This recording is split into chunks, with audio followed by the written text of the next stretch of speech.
कड़ी मेहनत आपको वहां पहुंचा देती है जहां अच्छी किस्मत शायद आपको पहुंचा दे। निंदा से घबराकर अपने लक्ष्य को ना छोड़े, क्योंकि लक्ष्य मिलते ही निंदा करने वालों की राय बदल जाती है। विद्यार्थी जीवन में जीवन की छोटी छोटी आदतें हमारे जीवन में बड़ा फर्क पैदा कर देती है। अगर तुम सूरज की तरह चमकना चाहते हो तो सूरज की तरह जलना सीखो। मेहनत इतनी खामोशी से करो कि कामयाबी शोर मचा दे।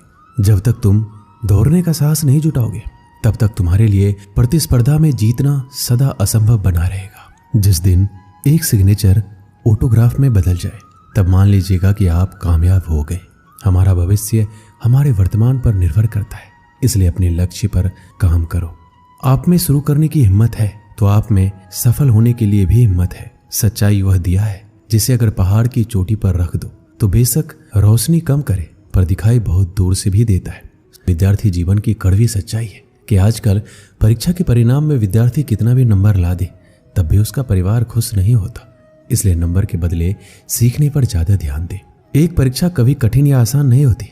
जिस विद्यार्थी ने अच्छी मेहनत की हो उसके लिए परीक्षा आसान होती है, और जिसने परीक्षा के लिए कोई मेहनत नहीं की उसके लिए परीक्षा बहुत कठिन होती है। परीक्षा के समय सबको डर लगता है, पर फेल वही होते हैं जो पढ़ाई नहीं करते। सफल और असफल विद्यार्थी में केवल एक ही फर्क होता है। एक सफल विद्यार्थी शिक्षा के अलावा किसी और चीज पर ध्यान नहीं देता, जबकि असफल विद्यार्थी शिक्षा के अलावा सब पर ध्यान देता है। अगर आप अपने रूम में सबसे होशियार विद्यार्थी हैं तो आप गलत रूम में हैं या गलत स्कूल में हैं। एक विद्यार्थी को हमेशा यह ध्यान में रखना चाहिए कि विद्यार्थी जीवन आराम का नहीं पर मेहनत से विद्या प्राप्त करने का समय है। हारने वाला विद्यार्थी जीतने वाले विद्यार्थी पर ध्यान देता है, जबकि जीतने वाला विद्यार्थी सिर्फ जीतने पर ध्यान देता है। लोग आपके बारे में क्या सोचते हैं उससे ज्यादा महत्वपूर्ण यह है कि आप लोगों के बारे में क्या सोचते हो, क्योंकि यही चीज आपका चरित्र निर्धारित करती है। एक सच्चा विद्यार्थी वही है जो खुद को साबित करने में नहीं लेकिन खुद को औरों से बेहतर करने में ध्यान देता है। अगर आपके सपने आपको नहीं डरा रहे, आपको नहीं सोने दे रहे, आपको खाने नहीं दे रहे, तो आपके सपने सही में बड़े सपने हैं। पर ऐसा कुछ भी नहीं हो रहा है तो मान लीजिए वह बड़े सपने नहीं है। अपने अंदर सीखने का जुनून विकसित कीजिए। अगर आपने ये कर दिया तो आपको आगे बढ़ने से कोई नहीं रोक पाएगा। एक मूर्ख व्यक्ति को देने के लिए श्रेष्ठ प्रतिक्रिया मौन ही है। महत्वाकांक्षा के बिना बुद्धिमानी ऐसी ही है जैसे पर के बिना एक पक्षी। अगर आप वो नहीं कर रहे हैं जो आपको पसंद है, इसका मतलब ये है कि आप अपना समय बर्बाद कर रहे हो। अपने को परिस्थितियों का गुलाम कभी ना समझो। तुम स्वयं अपने भाग्य के विधाता बनो। एक दिन में नहीं होगा, लगे रहोगे तो एक दिन जरूर होगा। उठो, मुकाबला करो और जीतो। जीतने के लिए तुम्हें ना किसी की इजाजत की जरूरत है ना किसी सिफारिश की। क्या आपने ऐसा कोई निर्णय लिया है जो वर्तमान में रिस्की है पर आने वाले समय में बेहतरीन साबित होगा? अगर आपका जवाब हाँ है तो बहुत अच्छी बात है, पर अगर ना आए तो जरूर सोचिए और लीजिए। परफेक्ट परिस्थिति का इंतजार मत कीजिए। आज से अपने लक्ष्य को पाने के लिए पूरी ताकत झोंक दीजिए। सफलता इंतजार से नहीं, काम करने से मिलेगी। मैं रास्ते बदलता नहीं हूं, रास्ता बनाता हूं।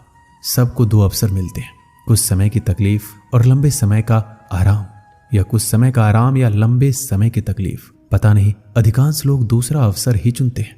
बड़े निर्णय लेते हुए डरना गलत नहीं है, पर डर के कारण बड़े निर्णय ना लेना गलत है। सफलता के लिए जीनियस से कहीं ज्यादा जरूरी है कॉमन सेंस होना। कम शिकायतें, कम बहाने, कम टाल मटोल, अधिक सफलता पाने का यही मूल मंत्र है। कभी कभी आपकी सफलता की राह में सिर्फ एक व्यक्ति बाधक होता है, वह जिसे शीशे में आप हर दिन देखते हैं। उन सभी रास्तों को छोड़ दो जो मंजिल की तरफ नहीं आते, भले ही कितनी भी खूबसूरत हो। बोलकर पछताने से ना बोलना बेहतर है। यह महत्वपूर्ण नहीं है कि आप सफल हैं या नहीं, महत्वपूर्ण यह है कि आप उतने सफल हुए हैं या नहीं जितनी आपके भीतर क्षमता थी। विद्यार्थियों के अच्छे जीवन के लिए उनको मोटिवेट करना बहुत ही जरूरी है, क्योंकि मोटिवेशनल उस बीमारी का दवा है जो विद्यार्थियों को उनके लक्ष्य से भटकने नहीं देता। बहुत से विद्यार्थियों की जिंदगी में ऐसा पल भी आता है जिस समय उनको मोटिवेशनल की बहुत ही आवश्यकता होती है, क्योंकि जब किसी बच्चे की जिंदगी में दुख या परेशानी होती है उस समय वो अपने तय किए गए लक्ष्य से दूर होते चले जाते हैं, और यही वह कठिन समय होता है जिसमें उनको एक अच्छी प्रेरणा और मोटिवेशनल की जरूरत होती है। स्टूडेंट लाइफ जीवन के हर एक जिंदगी से बेहतर मानी जाती है, क्योंकि इस जिंदगी में विद्यार्थी बिल्कुल स्वतंत्र रूप से जीवन को जीते हैं और इस समय विद्यार्थियों की एबिलिटी कार्यों को करने के प्रति बहुत ही ज़्यादा होती है। इसके साथ साथ इस जिंदगी में विद्यार्थी अपने आप को बहुत ही एक्टिव रखता है, जिससे वो किसी भी कठिन प्रश्न या लंबे उत्तर को आसानी पूर्वक समझ सकता है, क्योंकि यह उम्र बहुत ही चंचल माना जाता है। अब हम विद्यार्थियों के जीवन से जुड़े कुछ बातें बताएंगे, जिससे आपको पढ़ाई में मदद मिल सकती है और अपने लक्ष्य को आप प्राप्त कर सकते हैं। जब आप पढ़ाई करने बैठे तो अपने आसपास सभी ऐसी चीज़ों को हटा दें जो आपको ध्यान से भटका सकती है। पढ़ाई करते समय ऐसी जगह बैठें जहां किसी भी तरह का शोर शराबा नहीं हो। इसके साथ ही अगर आपके आसपास मोबाइल, टीवी हो तो उस जगह पर ना बैठें। कोशिश करें कि पढ़ने के लिए आप टेबल चेयर पर ही बैठें। इससे आप ज़्यादा देर तक पढ़ाई कर पाएंगे। और पढ़ाई करते समय फोकस बढ़ाने के लिए सबसे ज़रूरी है आप अपनी पढ़ाई के लिए एक रूटीन बना लें। टाइम टेबल बनाकर पढ़ाई की जाए तो हर चीज़ अच्छे से याद रहती है। इस टाइम टेबल को रोजाना फॉलो करना जरूरी है। इससे पढ़ाई समय से करने की भी आदत आसानी से बन जाएगी। साथ ही आप अच्छे से अपने स्टडी प्लान का पालन कर पाएंगे। रोज रोज एक ही समय पर पढ़ाई शुरू करने की आदत हो जाएगी तो पढ़ाई पर कंसंट्रेट और फोकस करने में आसानी होगी। हर रोज अपने लिए एक लक्ष्य निर्धारित कीजिए। जब भी पढ़ाई करने बैठे तो अपने गोल को ध्यान रखें कि आपको आज कितना पढ़ना है। जैसे कि जब आप पढ़ाई करने बैठे तो तय कर लें कि आज आपको किन चैप्टर को पूरा करना है, और इस गोल को पूरा करने के बाद ही आप अपनी जगह से उठेंगे। जब आप अपने तय किए गए स्टडी गोल्स को पूरा कर लेंगे तो आपको भी अच्छा लगेगा और रोजाना आप इसी तरह खुशी से पढ़ाई पर फोकस कर पाएंगे। और साथ ही साथ पढ़ाई के बीच में ब्रेक जरूर लें। कभी भी एक साथ पूरा सिलेबस ना पढ़ें। लगातार पढ़ाई करते रहने से आप लंबे समय तक कुछ भी याद नहीं रख पाएंगे। ऐसा करने से बचें। अगर आप चाहते हैं कि आपका पढ़ाई में और अच्छा फोकस हो तो इस दौरान बीच बीच में छोटे ब्रेक्स लेने चाहिए। हालांकि इन ब्रेक्स में आपको टीवी या मोबाइल चलाने से दूर रहना चाहिए। कोशिश करें कि 30 से 45 मिनट की पढ़ाई करने के बाद आपको कम से कम 5 से 10 मिनट का ब्रेक जरूर लेना चाहिए। अक्सर आपने देखा होगा विद्यार्थी पूरा दिन घर में उछल कूद करता रहता है, ज़्यादा से ज़्यादा बाहर खेलता है, लेकिन जैसे ही उसको पढ़ने के लिए बैठाया जाता है उसे आलस या सुस्ती आने लगती है और वह पढ़ाई से कतराने लगता है। आपने सुना होगा जो समय के साथ चलता है वो पूरी दुनिया जीत सकता है। समय एक ऐसा चक्र है जो रंग को राजा और राजा को रंग बना सकता है। इसलिए समय के महत्व को समझिए और उसका उपयोग कीजिए, दुरुपयोग नहीं। ये फिर लौट कर नहीं आने वाला है, इसलिए इसके साथ चलिए, ना आगे ना पीछे, केवल साथ। और आप अपने प्रति अनुशासित रहें, क्योंकि एक विद्यार्थी की पहचान उसका अनुशासन ही होता है। जब आप अनुशासित रहेंगे तब आपको यह ज्ञात होगा कि कौन सा कार्य करना आवश्यक है और कौन सा नहीं। किसी विद्यार्थी के पास अनुशासन होना ही उसकी सबसे बड़ी सीख है। आपको सोचकर परेशानी हो रही होगी कि आखिर ये मैनेज कैसे होगा। जाहिर सी बात है, परेशानी तो होगी, क्योंकि इसे भी आपको ही मैनेज करना होगा। एक बात मैं आपको याद दिला दूं, जो काम शुरू में कष्टदायक होता है बाद में फलदायक भी होता है। इसलिए परेशानियों से घबराएं नहीं, आगे बढ़ें और उस काम को समाप्त करें। सोने के लिए भी समय निर्धारित कीजिए। प्रत्येक विद्यार्थी को कम से कम 6 से 7 घंटे तक सोना चाहिए। इससे शरीर पहले की तुलना में ज़्यादा सक्रिय रहता है, जिससे विद्यार्थी की स्मरण शक्ति में वृद्धि होती है, जो पढ़ाई दौरान ज़्यादा फायदेमंद होता है। अक्सर विद्यार्थियों द्वारा पूछा जाता है कि पढ़ाई कैसे करें ताकि मन लगे। इंसान का मन बहुत चंचल होता है, एक पल में यहाँ तो दूसरे पल में वहाँ चला जाता है। इसलिए हमें पढ़ाई करते समय इस बात का ध्यान रखना चाहिए कि नेगेटिव थिंकिंग और ऐसी किसी भी तरह की बातें हमारे मस्तिष्क में ना आए जिससे हमारा मन डाइवर्ट हो। मन को काबू में करना बहुत बड़ा काम होता है, पर ये जो संभव कर लेता है अपनी सफलता से कभी नहीं चूकता है। इसलिए कोशिश करें मन को विभाजित करने वाली यादों से दूर रहें। ऐसा हर विद्यार्थी के साथ होता है। जब वो पढ़ने बैठते हैं तो उसके मन में कई प्रकार के विचार उनके सामने आने लगते हैं और वो धीरे धीरे उनमें खोने लगते हैं, जिससे उनका ध्यान पढ़ाई से हट जाता है। पढ़ते कुछ है, दिखाई कुछ और देता है। इसका मुख्य 2 वजह होता है। पहला, उस समय पढ़ने में रुचि नहीं है, और दूसरा, आप बहुत चिंतित हो। कोशिश करें तनाव से दूर रहने की। दोस्तों के साथ अपना ज़्यादा टाइम स्पेंड करना एक बड़ी वजह है पढ़ाई में मन ना लगने की, क्योंकि दोस्तों के साथ समय का पता नहीं चल पाता, जिससे आपकी पढ़ाई का समय निकल जाता है, जो आपको बाद में चिंतन करने पर मजबूर कर देता है। सिर्फ सोच इतनी शक्तिशाली होती है जो सही और गलत में भेद कर सकती है, जो व्यक्ति को ऊपर उठा सकती है और नीचे गिरा सकती है। संसार की सबसे महंगी पुस्तक, सबसे बड़ा प्रेरक और मूल्यवान विचार आपके अंदर 1% कभी परिवर्तन नहीं ला सकते यदि आप बदलना ना चाहे तो। जो जानते नहीं इसलिए नहीं कर पाते वह अज्ञानी है। जो सब कुछ जानते हैं फिर भी अमल नहीं करते वो मूर्ख है। यदि हर सुबह नींद खुलते किसी लक्ष्य को लेकर आप उत्साहित नहीं है तो आप जी नहीं रहे, सिर्फ जिंदगी काट रहे हैं। दूसरों की मदद करते हुए यदि दिल में खुशी है तो वही सेवा है, बाकी सब दिखावा है। आपके जीवन में कुछ ऐसे नियम जरूर होने चाहिए जिनसे आप किसी भी कीमत पर समझौता नहीं करेंगे।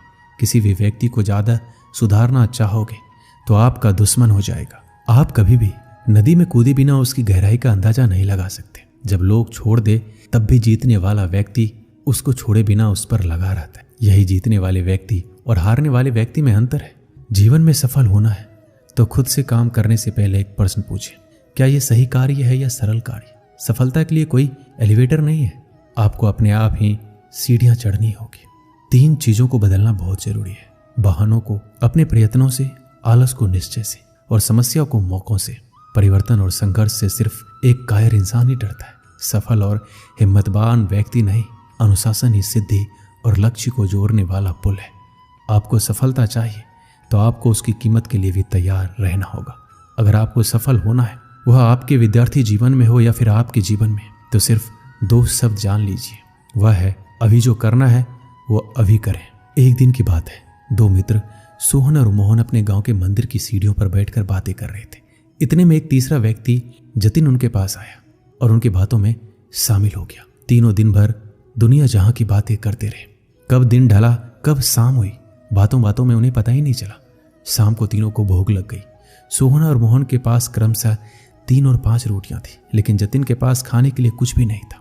सोहन और मोहन ने तय किया कि वो अपने पास की रोटियों को आपस में बांटकर खा लेंगे। जतिन उनकी बात सुनकर प्रसन्न हो गया, लेकिन समस्या ये खड़ी हो गई, कुल 8 रोटियों को तीनों में बराबर कैसे बांटा जाए। सोहन इस समस्या का समाधान निकालते हुए बोला, हमारे पास कुल 8 रोटियां हैं, हम इन सभी रोटियों के 3-3 टुकड़े करते हैं। हमारे पास कुल 24 टुकड़े हो जाएंगे, उनमें से 8-8 टुकड़े हम तीनों खा लेंगे। मोहन और जतिन को यह बात जच गई और तीनों ने वैसा ही किया। रोटियां खाने के बाद वो तीनों उसी मंदिर की सीढ़ियों पर सो गए, क्योंकि रात काफी हो चुकी थी। रात में तीनों गहरी नींद में सोए और सीधे अगली सुबह उठे। सुबह जतिन ने सोहन और मोहन से विदा ली और बोला, मित्रों, कल तुम दोनों ने अपनी रोटियों में से तोड़कर मुझे जो टुकड़े दिए, उसकी वजह से मेरी भूख मिट पाई। इसके लिए मैं तुम दोनों का बहुत आभारी हूँ। यह आभार तो मैं कभी नहीं चुका पाऊंगा, लेकिन फिर भी उपहार स्वरूप मैं तुम दोनों को सोने की ये 8 गिन्नियां देना चाहता हूँ। यह कहकर उसने सोने की 8 गिन्नियां उन्हें दे दी और विदा लेकर चला गया। सोने की गिन्नियां पाकर सोहन और मोहन बहुत खुश हुए। उन्हें हाथ में लेकर सोहन मोहन से बोला, आओ मित्र, ये 8 गिन्नियां आधी आधी बांट ले। तुम 4 गिन्नी ले लो और मैं 4 गिन्नी ले लेता हूँ। लेकिन मोहन ने ऐसा करने से इनकार कर दिया। वो बोला, ऐसा कैसे? तुम्हारी 3 रोटियां थी और मेरी 5। मेरी रोटियां ज्यादा थी, इसलिए मुझे ज्यादा गिन्नियां मिलनी चाहिए। तुम 3 गिन्नी लो और मैं 5 लेता हूँ। इस बात पर दोनों में बहस छिड़ गई। बहस इतनी बढ़ी, मंदिर के पुजारी को बीच बचाव के लिए आना पड़ा। पूछने पर दोनों ने एक दिन पहले का किस्सा और सोने की गिन्नियों की बात पुजारी को बता दी। साथ ही उसने निवेदन किया कि वो कोई निर्णय ले, जो भी वो निर्णय करेंगे उन्हें स्वीकार होगा। यूं तो पुजारी जी को मोहन की बात ठीक लगी, लेकिन वो निर्णय में कोई गलती नहीं करना चाहते थे, इसलिए बोले, अभी तुम दोनों ये गिन्नियां मेरे पास छोड़ जाओ। आज मैं अच्छी तरह सोच विचार कर लेता हूँ। कल सुबह तुम आना, मैं तुम्हें अपना अंतिम निर्णय बता दूंगा। सोहन और मोहन सोने की गिन्नियां पुजारी जी के पास छोड़कर चले गए। देर रात पुजारी जी गिन्नियों के बंटवारे के बारे में सोचते रहे, लेकिन किसी उचित निष्कर्ष पर नहीं पहुंच सके। सोचते सोचते उन्हें नींद आ गई और वो सो गए। नींद में एक सपना आया। उसे सपने में भगवान दिखाई पड़े। सपने में उन्होंने भगवान से गिन्नियों के बंटवारे के बारे में पूछा तो भगवान बोले, सोहन को 1 गिन्नी मिलनी चाहिए और मोहन को 7। ये सुनकर पुजारी जी हैरान रह गए और पूछ बैठे, ऐसा क्यों प्रभु? तब भगवान जी बोले, देखो, सोहन के पास 3 रोटियां थी, जिसके उसने 3 टुकड़े किए। उन 3 टुकड़ों में से 8 टुकड़े उसने खुद खाए और 1 टुकड़ा जतिन को दिया। वहीं मोहन ने अपनी 5 रोटियों के 15 टुकड़े किए। उनमें से 7 टुकड़े जतिन को देकर खुद 8 टुकड़े खाए। चूंकि सोहन ने जतिन को 1 टुकड़ा दिया था और मोहन ने 8, इसलिए सोहन को 1 गिन्नी मिलनी चाहिए और मोहन को 7। पुजारी जी भगवान के इस निर्णय पर बहुत ही प्रसन्न हुए और उन्हें कोटि कोटि धन्यवाद देते हुए बोले, प्रभु, मैं ऐसे न्याय की बात कभी सोच भी नहीं सकता था। अगले दिन जब सोहन और मोहन मंदिर आकर पुजारी से मिले तो पुजारी जी ने उन्हें अपने सपने के बारे में बताते हुए अंतिम निर्णय सुना दिया और सोने की गिन्नियां बांट दी। इस कहानी से हमें क्या सीख मिलती है?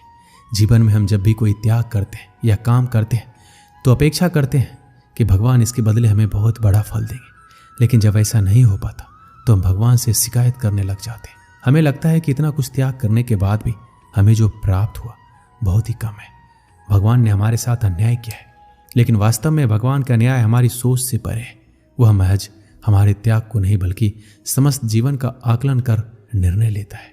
इसलिए जो भी हमें मिला है उसमें संतुष्ट रहना चाहिए। और भगवान से शिकायतें नहीं करनी चाहिए, क्योंकि भगवान का निर्णय सदा न्याय संगत होता है और हमें जीवन में जो भी मिल रहा होता है वो बिल्कुल सही होता है। दोस्तों, इस वीडियो में बस इतना ही। मिलते हैं अगली वीडियो में। अपना ख्याल रखिएगा। जय श्री कृष्ण।